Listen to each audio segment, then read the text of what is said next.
one of the advantages of no longer being chained to the green screen is I can mess with the lighting a little bit. Let's talk about this episode. Before I go any further, first question. How many of you like this episode? No judgment, one way or the other. I'll raise my hand. This is one of the very few episodes I remember rather distinctly, and have in fact watched multiple times prior to this particular watch through. Not counting the Season 3, Season 4 stuff, obviously, as I mentioned before. David Livingston directed this, and it shows. Sussman and Strong wrote this, and it shows. As I've said before, Sussman and Strong can do some good stuff, and this is a good example of that. But I also want to give special shout-outs to Brian Tyler, who did the music. He also did the music over in Canamar, which wasn't bad, but this is it. Like, he did Canamar and he did this episode. And the musical style is completely different, and it shows immediately, and it's good. And it does a good job of emphasizing and accenting the scenes wonderfully. It adds to the tension, because good music could and should add to tension like that. But, well, this tends to come towards the top of episodes when it comes to Star Trek, and I'd like to think that's more than just the fact that there's fan service on display here, because there is. Tying in First Contact, tying in TNG, using a fan-favorite race, the Borg. All of that stuff. I'd like to think that there's more to it than just that. I don't know if that's true, but, I would enjoy it if that were, in fact, a true statement. What do you think? Before I go into actually analyzing the episode, why do you think this one's so popular? So, nitpick number 1. Why did it take this long for humanity, in order to find this ship and do something with it? I mean, it's just sitting there at the Arctic, right? And they've been, doing space exploration for decades at this point. They invented a proper warp drive 100 years ago. What the heck took so long? All right, we're done. Moving on. Maybe they were doing that human thing. They were so desperate to fling out as far as possible that it never occurred to them to check the stuff back home. I mean, after all, they're probably, as I mentioned in a previous episode, they probably took Earth and just charted a line and said, yeah, we're going over there. And that's their exploration, is making a line on a graph. Or on a map, I suppose. But anyways, so of course, this is a hell of a hook, right? I mean, the episode's named Regeneration, but that could mean whatever. But what I find really fascinating about this is this, there's a, this is a horror film. Or horror episode, I suppose I should say. I want you to imagine, because this is a horror story. A unknown, advancing cybernetic force that can assimilate and consume others into itself has landed on an unsuspecting world. And there's just the 2 drones there or whatever, right? But that's all they need, because that's the nature of how they operate. Like, that is the beginning of horror stories. I've seen games and shows and movies, and books, while we're on the subject, which have started with that exact same premise. So I think that immediately adds to the thing, and I want to kind of build up to that point a little bit. I also really love how the arm just kind of turns on. I mentioned this as a horror story. The Borg, so this is the last time we're discussing the Borg, because this is the last time they'll come up in Star Trek, not counting the shows that I haven't watched yet, and indeed may never cover for this show. That's still in the air. If that's going to happen, that's happening years from now, because we got plenty of other Trek to cover in the meantime, right? Like, that's like a 2024 sort of a problem, so we're not thinking about that yet. I plan in advance, and not that far in advance. So, final discussion about the Borg. One of the things that's always privately irritated me is when people just call the Borg cybernetic zombies. And that irritates me because the intonation and intent with which that phrase is said is almost always insulting. At least that's the way I have always heard it from people who use it in such a manner. They want to be like, oh, well, that's it. And I'm sure you've heard someone use a similar comparison, either with the Borg specifically, or with something else, maybe a character, maybe a specific archetype, or a show, or a game, or whatever, something you liked, and you're trying to explain it to them, they're like, oh, so it's just such and such. And there's just something dismissive about that, right? This episode, however, shows that concept at its finest, better than any other episode of the Borg, in my opinion, across all of Trek, not counting the stuff I haven't watched. This really showcases how terrifying these things are and the power of a good zombie story. Because a good zombie story is, I've said this so many times, is more about how the people react to it and how they respond to it, rather than the focus being on the zombies themselves. And you'll notice, and they do a good job of this as well, they're on the back foot this entire episode. They barely scrape together a victory. I'll point that out in the future as well. But again, part of the intriguing aspect of the horror here is not that the Borg are the overwhelming throng, which, I mean, they are, but not here. Here, there's just two of them. I find something more interesting about the zombie story where there's two zombies, and that's a major threat, than there's 7 million zombies, and that's a major threat. Both work, of course. Both have their own things going for them.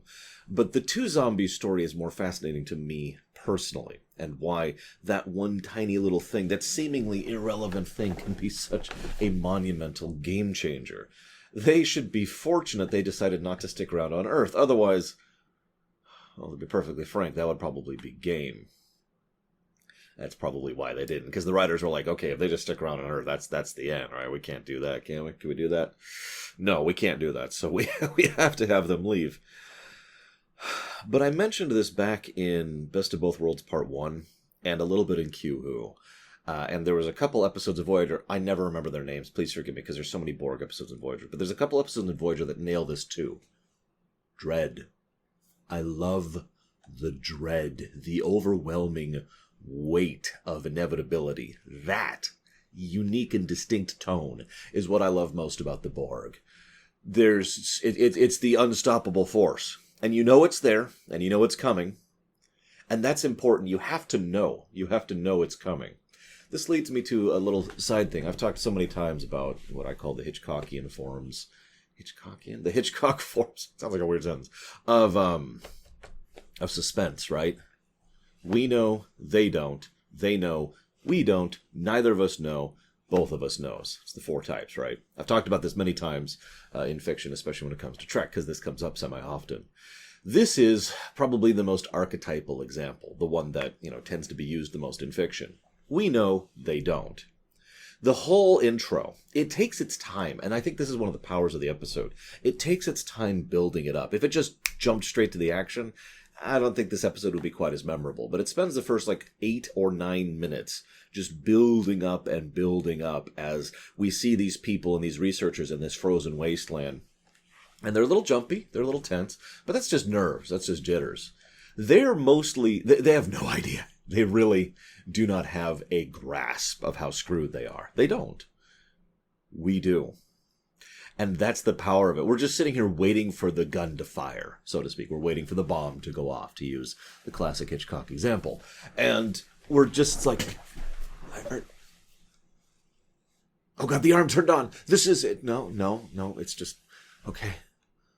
And in my opinion, while I have seen better uses of suspense than this is nevertheless a very good usage of suspense. And it really helps not only build up the big character thing, which will be coming later. Again, power of zombie stories, what it does to the people. But it also helps lay that groundwork. Because the rest of the episode is basically an action episode. And it wouldn't work as well, in my opinion, if we didn't have this establishing moment. Now, I do like how they're armed. I do. They've got guns. They're ready to go. In fact, Reed or Tucker later mentions that they were heavily armed. Now, that makes sense. Unknown aliens on Earth, of course you're going to be heavily armed. Those are probably Starfleet personnel who are probably there as an aspect of a military, military expedition into this area. Makes sense, right? Unknown, uncertain, aliens on Earth, of course you're going to send the military. Like, that actually does make sense, and I'm completely with that. It just doesn't matter because they're the Borg. So, they don't actually show us what really happens either. That's another thing. They don't actually show the assimilation and the consumption of the people there, because they don't have to. We see a Borg wake up, and then we hear a scream, and then we see them rush over, and then we see a Borg. Cut to the Admiral.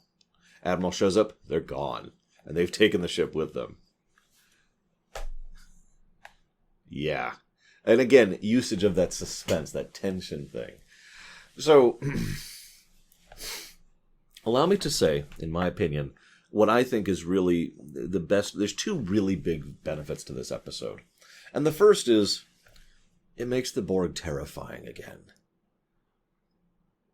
Partially thanks to Voyager, not exclusively thanks to Voyager, the Borg stopped being the Borg quite as much as they were. And they started being just kind of another regular recurring villain that one single Intrepid class ship kept competing against and winning somehow. And I've talked about that over on Voyager, and God willing, someday I hope to actually redo the Voyager stuff. But the point is, I really do want to do that. I know I've talked about that before. I mentioned that, once we're done with Enterprise and TAS, we'll think about it. That is one of the things I'm thinking about doing. But again, a few years out. Anyways, Voyager kind of chopped the Borg off at the knees. It had some good Borg episodes. It did. And I will stand by that firmly. But then there's the rest of them. It would be interesting to enumerate it, see the number of bad Borg episodes versus good Borg episodes, and really kind of see what the percentages lie on, right? But anyways, seeing the Borg in this light, I think it really added to the general enjoyment. Because it's like, anybody who's a comic book fan knows this cycle. Hey, there's this character you like, and they're awesome. Oh, but they're crap. And they're getting curb stomped by everyone, and they're pathetic and terrible and awful, and they just kind of reduce themselves to being a D-list character, and they're just kind of shuffled off to the side. And then some time passes. Then a new writer shows up and says, I want to write for that character. And they bring them up and they make them awesome again. And they make them, terrifying if they're a villain, or engaging if they're a hero, or whatever. They take it and they do something creative with it. And all of a sudden it's like, yeah, they're awesome again. That right there, that's exactly what this episode does to the Borg, which is ironic because it's the first/last Borg episode that we're ever going to be covering. And it does form a nice little loop, doesn't it? But I'll get to that in a minute. So, Enterprise is close enough to intercept. Within 6 light years, they specifically state. I'm going to mention this during the Trek rewrite thing, but once again, I feel like this is an episode that should have been in Season 1 in the home sector. It would make a lot more sense if they were the only ship, not only in range, but far more importantly, the only ship that could catch the transport in time, because Warp 5 vessel. I think that makes a lot more sense and would explain why, they're able to intercept within a very short period of time a ship that basically just left Earth. Think about that for a moment. Like, Warp 5 is fast, right? It's not that fast. We could sit down and do the math, and I'm not going to do it right now. You can do it if you want to, but 30 light years is still, that's a decent chunk of time when traveling at Warp 5. They're within 6 light years of where the ship is after having just left Earth at probably an escalating speed up to warp, and I wrote this down, 3, I didn't write that down, warp 3 something. So we're pretty close to Earth is what I'm trying to say in this episode. And that's fine. That works out. Because again, home sector. At this point, I think I can officially say that Sector 2, Season 2 is the Sector 1 season. I don't think it was intended to be. It just kind of keeps coming up for some reason. So for Season 1, they went as far out as they could. And then in Season 2, they came back. Actually makes a degree of sense. Anyways. So, Warp 3. Okay, that's terrifying. And they immediately point out that ship shouldn't be able to go Warp 3. It should only be able to go, Warp 1 point something. So that's the first sign, okay? You know what? Hey, where's my clicker? I got one right here. So, Warp 3. Now, as they're going through this, they start checking over the scans that they've received. And they realize, well, hang on a second. Those guys, they were a fully armed team, right? How could they take down a fully armed military team? The next thing they do is they do scans of the ship, and they find out that the ship itself didn't actually have weapons. Oh, but it does now.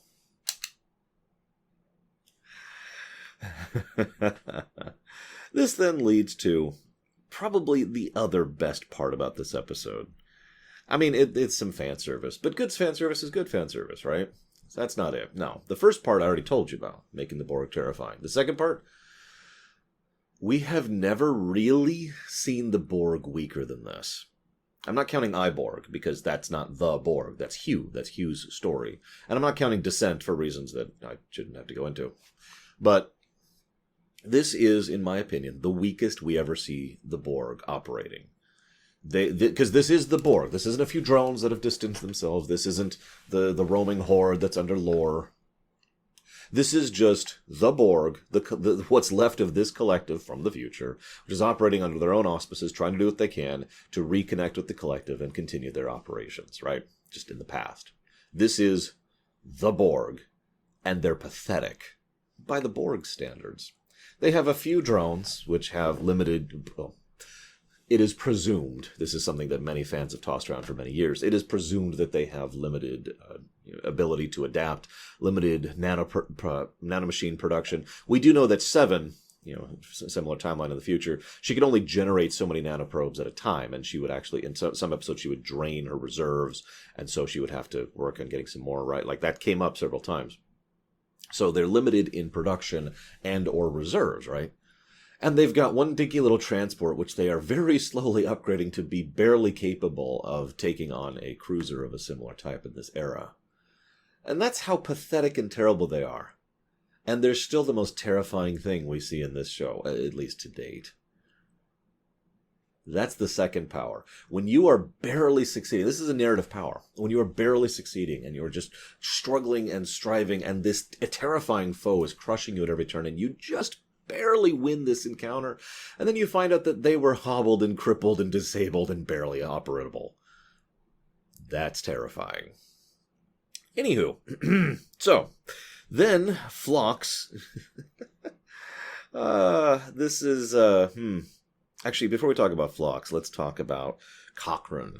Naturally, Cochrane had to share the story. They kind of gloss over this, but I could actually picture this happening. Oh, yes, there was these things. They were Cybermen from the future. I don't know what they were exactly. They tried not to share too many details with me, but some other people also from the future came to stop them. And everyone's like, oh yeah, sure, Zephram, whatever. And I could just imagine Zephram being like, yeah, no, just not a tale, right? And then taking a swig and then it's kind of looking off in the distance because no one's going to believe him. But of course, it becomes part of public record because this is humanity. That's what they do. And I mean, we do. I'm totally human, guys. Don't read into that. And then he just kind of recants it, but it's part of public record. And it does actually make sense that Archer, who is a Zephram Cochrane fanboy because of his dad, right, is the kind of person who would have read that little story and lodged it away somewhere for trivia, and so been able to pull out and be like, huh, and share that in the episode. Now, I point all this out because this makes sense.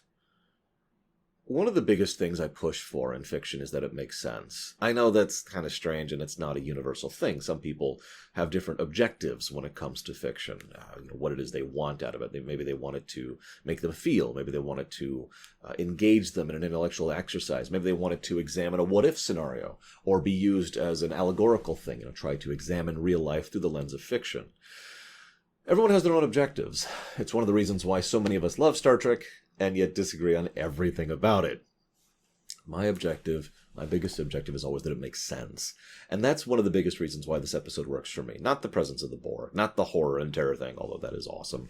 Not the fan service, although that's awesome too. It's the fact that this episode actually makes surprisingly good sense.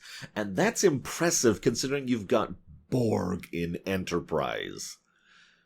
But a lot of effort and work was done to make this line up. There really is only one niggle for me here, and that niggle is Q-Who. Data, who has a ridiculous database and ability to access it on the fly, as shown many, many times, should have been able to look at that and say, oh, yes, we've had information and scattered reports and encounters of these people, but, and that's kind of it. One line of dialogue would smooth this over for me. Obviously, they can't do that because that was Season 2 TNG, and this is like 9 years later or whatever, right? But other than that, this lines up relatively neatly. It will take about 200 years for the message to get home. In fact, it'll take about 213 if you want to count. And that leads to why the Borg have a degree of interest in the situation and lead into the events of the neutral zone, which then lead into the events of Q Who. It would also partially explain why Q was insistent on accelerating things. Because, and he was right, it is entirely likely that he believed that humanity was simply not prepared for the Borg, and the Borg were coming. Something that was established even then with Neutral Zone, but in hindsight is absolutely established with this episode. So knowing humanity was coming, knowing the Borg, oh, humanity's coming, no! Knowing the Borg are coming, and knowing that humanity's not ready for it, and given RQ's overall predilection for helping in a way that amuses him, it lines up pretty neatly with various threads across TNG, across Voyager, across the movie, and across Enterprise. Again, that only niggle is when they encounter them in Q Who, they've never even heard of these people. It's like, huh? Now, having said all that, it is amusing to me that this lines up more neatly, with Voyager than it does with TNG. Why? The Hansons. It is exceptionally easy to presume that the reason the Hansons have even heard of the Borg, and were able to look into this and find out these distant rumors and have the bare-bones surface level of information about what the Borg are and how they operate, because of events that were jotted down and notated in this episode. If nothing else, even if Starfleet did Starfleet's thing and Section 31 clamped down on reports here, you can't tell me Phlox isn't going to share this one far and wide, right? Interesting to think about, and I am, of course, curious of your guys' thoughts and how many of you disagree with me.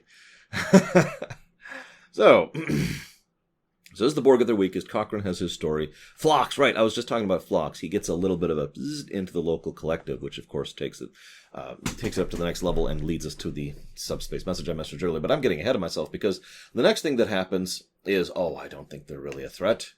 And then they break out effortlessly, despite being under armed guard, I feel like adding. I'm not going to do another click for that one. What I find most amusing about this is Phlox is like, they're not really a threat. Then they're a threat. But what I like about this is Phlox's attitude changes immediately. You see just a little bit of that military physician coming out there. Because he takes this situation with deadly seriousness from the moment he's injected onward. We could argue that it might or not, but not because of selfish reasons, because he is now personally involved. But I personally like to think that some of that competency kicked in, and he's like, oh, okay. And now he understands a little bit better the foe he's facing, and knows how screwed they are, so he's going to start taking this seriously. By the way, that's another reason I like this episode. We see competency from basically all of the crew. And I know that sounds so strange to comment on, and it wasn't until I wrote that down in my notes right here, it's just a word, competency, that I realized how much I was missing competency in Enterprise. Don't mistake me. I don't need every episode to have the super highest, greatest tier of mega Starfleet dudes and dudettes like we have in TNG, for example. It's one of the biggest flaws of TNG right there, in my opinion, other than the lack of continuity thing. But it would be nice to have some competency. And one of the problems with Enterprise is that they tend to so regularly be incompetent that it just kind of becomes the norm. And it's almost always in service of the script, right? Now, I have enjoyed this run-through of Enterprise to date, but going back through with analysis mode has really reminded me of why I've never actually sat down and rewatched Season 1 and 2, because there's gems here, but that skip list is growing, you know what I mean? It's okay, we're almost done with Season 2, and we'll see how Season 3 fares. That'll be interesting. So, Phlox start taking this seriously, and they start examining. So what happens is they take a shot, and it's like, okay, we need to take a warning shot, which was actually arguably the worst thing he could do, but he didn't know that, of course. So it's not incompetency; it's just it's typical operating procedures. That does nothing. Full shot does nothing. So their phasers do nothing. Then we find out that the transport has accelerated to warp 4.8. And there's even this little tidbit. They understate it. That's what I love most. They don't pause and just focus the camera on, oh my God, at every little tidbit. It's just the hits start coming. And the crew just kind of starts reeling a little bit with each one, like, what? They doubled their speed in an hour? Okay. All right, let's just move on with that, shall we? So then there's this nice little bit, and I mentioned competency. This is actually where I wrote down competency in my notes right here. Because what happens next is, they start changing part of the Enterprise, and magic nanoprobe stuff happens. Let's just skip over that for a moment. They start changing Enterprise around. And by the way, if you're wondering, I don't like to criticize without critiquing. I just wouldn't have shown it on camera. Instead of, and then it's Borg stuff, I'll just have her go and see some electricity and then cut away to something else and then cut back, and now it's Borgified, right? Anyways, so they start Borgifying, and there's like, we need to get them off the thing. It's isolated on this deck, and Archer hesitates for a second. He's just, and you could see that hesitation. This is, I believe, the very beginning of the Archer character arc. Right here, Season 2, Episode 23. We have just started Archer's character arc. And I'm not actually joking or being facetious about that. Bear with me here. So he hesitates. Reed gets the hell out of Dodge. Nice little tidbit. Reed closes the thing, and before he even goes 2 rungs further down, pulls out his comm and says, "I'm out." Immediate notification. I know that's such a minor tidbit, but one of the things that irritates me most about Trek, especially Voyager, is how they're in an emergency situation where seconds count, right? Where seconds count, and they take forever to do things for some reason. In this case, it's the exact opposite. We're clear. Go. It's just bam, because this is an emergency situation, and they treat it as such. Again, everyone starts to treat this very seriously. Maybe we just need to have the Borg on the show full time. I don't know. No, it would get old. You don't want to overuse this particular thing. So they vent it, right? And he is bothered by it. Archer is bothered by what happens here. And because he's just vented the 2 Tarkalians. By the way, I didn't even mention this. Sorry. There's a bunch of references. This is the first time we have ever seen Tarkalians on camera. We've heard about them several times. They're mentioned in DS9. Also, there's a quick reference to the Binars, which means, at the very least, the Denobulans have already encountered the Binars, which also means that the Binars are probably one of the home sector species, so we're just building that list up there. Anyways. So, Archer, so we have 2 quick character scenes, which is good. Pacing, right? We need to pull the tempo down a little bit. Phlox and Hoshi have actually a pretty decent scene, and well, frankly, I think we should have more decent Hoshi scenes throughout the show, but I've already said that 7,000 times, so moving on. It is a decent scene. Hoshi is there and armed. Phlox is even mildly alarmed by it, but it's funny because intellectually he understands, but you can tell emotionally he's bothered by it. Billingsley does a really good job of Phlox. I'm not sure I ever appreciated his acting as well as I did until this particular watch through. So, Phlox is bothered by it, but understands it and basically insists that she leaves because, well, this is bad. And she's like, well, I got you some food. And he's like, no, metabolism. And he's right. Metabolism will hurt the situation. So he needs to basically starve himself right now. So that's cute. That's a fun thought. Hey, you're slowly dying or worse, but don't worry. You get to starve while you're doing it. Then Archer is having a moment with T'Pol. And T'Pol is once again showing that she's the better commander here. And here's how that arc comes in. Archer's like, no, we've got to save them. He's already bothered by the 2 people he lost. They were just Tarkalians, but obviously it bugs him. And it should. It's worth noting. But it bugs him so much that now he's willing to go further than he otherwise would to salvage the situation, to make sure he doesn't lose anybody else. This is then immediately followed by him going down to Phlox's, and Phlox is like, hey, so this might not work. I might not be able to come back. Archer, of course, is just, you could see, and again, credit to Bakula, you can see how much that hits him. Okay, so I've just lost those 2, and now I'm going to lose my chief doctor. Maybe that's great. That's great. I'm not going to lose any more. You're not going to take any more from me, okay? I'm not. No. And there's a bit of almost desperation in the way his expression is. It's not really there in his tone. It's nice and understated, which is beautiful. This then leads to the big sticking point, the one thing that everyone complains about in this episode. The fact that, Phlox cures assimilation, right? No, it doesn't. Now, I'm going to go ahead and be honest. I do think that this is something that didn't necessarily need to be in the episode. And I would rewrite this if I was doing this. But you know how I'd rewrite this, because if you're watching, what is this? This is 33 minutes into this video. If you've been watching this far into this video, it means you probably have watched my stuff before, so you probably have a feel for my writing style. So how many of you can guess what I would do here? Phlox, and in the Trek rewrite, we will be doing something similar to this, although I want to workshop it with Jesse and Reloaded before that. But anyways, Phlox,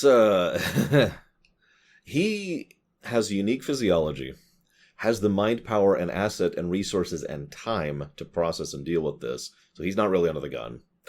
And he figures out that he might be able to basically destroy his body with a massive radiation bathing, which might kill him and maybe wipe out all the nanoprobes within him. And that's only if you catch it relatively early in the assimilation, and it has to be in the field assimilation. With all those asterisks attached, this doesn't really bother me all that much. Not nearly as much as, if he just was like, oh, I'm just going to cure assimilation. Now, once again, it's about that making sense thing. It's about earning it. That's another thing, too. You have to earn it. But I have to admit, I still don't actually like this tidbit. It doesn't bother me as much as it bothers other people. I absolutely understand why it would bother people. It is worth noting, though, that just to confirm what most of you have probably already thought and or typed, I would have Phlox die here. I would have him go in and the radiation bathes him and it gets rid of the nanoprobes and kills him. Maybe have, it's destroyed his cells to the point where he effectively can't recover. So he's not immediately dead, but he is on death's door. Maybe have a denouement episode, possibly instead of Bounty, which I don't remember particularly positively, where he, it's the goodbye to Phlox episode, and he decides he's going to go back with his family and live the rest of his days there, that kind of a thing. That's probably the direction I would go with that. In the Trek rewrite, I intend to push for exactly that, except, well, it won't be Phlox, and this is how Phlox will join the show. Anyways, so this then leads to where the action stuff really comes in. They've done all this prep work. Reed has upped the damage on the phasers, basically doubled the damage of the phasers to be able to do some kind of damage to the Borg armor, barely. The Tucker's looking at the circuitry, and they've got the bombs ready to go, and they've got they've analyzed the enemy ship. We're ready to go. We approach the enemy ship, and the enemy ship sets off a trap and immediately disables the Enterprise to the point of almost being helpless. Once again, I remind you that this is the Borg at their weakest, and they just kind of walk over Enterprise.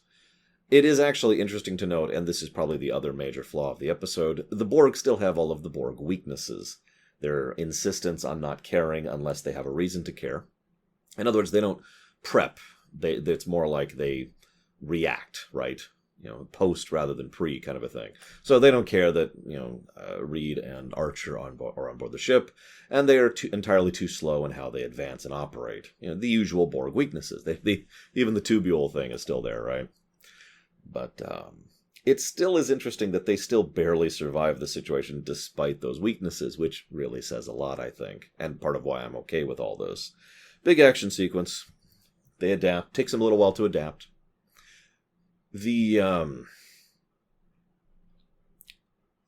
What's interesting here is you notice the Borg are using tactics. Actual tactics, which is unusual for the Borg.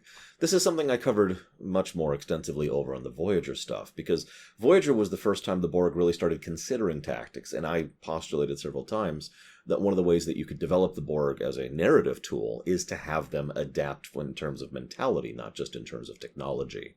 And thus the Borg could learn to start using tactics, using diplomacy, rather than just walking up and crushing things in the situations where they couldn't. It is interesting to note that the Borg were capable of tactics when they had to.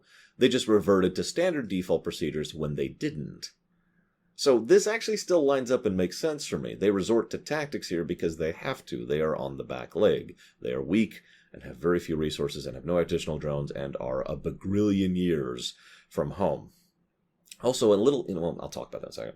So... they call over. They don't say, "We are the Borg." That doesn't bother me. They didn't always say that. There's this nice little tidbit where they send 2 drones after them. The 2 drones die. And they immediately send 4. Afterwards, they send 6. escalation. And then there's the part of the episode I hate the most, because hull plating is at 23%. Ugh, just make them shields. If you're going to do it, just make them shields. But they barely make it out. And it's funny, they do this whole thing. They disable the Borg stuff on their ship somehow. And they blow up the whatever node. I forget what it is off the top of my head. The node on the other ship. And it's like, okay. And there's even this moment where they take this moment to relax and be like, okay, now we can think about what to do. And this is when Reed is like, hey, they're powering back up. And they're arming weapons. I do like how Archer is immediately like, no, fire everything, right now. Again, Archer's character arc has begun, because it still bothers him that he just had to destroy all those people. There's no one left on board that ship that could use our help. The episode ends with the message about the subspace thing. I point this out, though, because the signal, again, as I already mentioned, kind of lines up with a few things neatly. But what's most interesting about it is it looks like the Borg were once again using tactics, because they didn't send the signal as a last-ditch thing. They were sending that signal out over and over and over. Remember, Phlox was hearing that number repeated incessantly in his head. That's one of the reasons he was able to remember it to recite for them. And they were doing that back when Phlox still was becoming part of the collective, which is well before the actual battle really started and before the ship was actually in danger of being destroyed.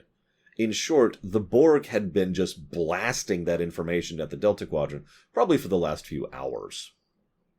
And again, that makes sense. They are the Borg. Resistance was futile.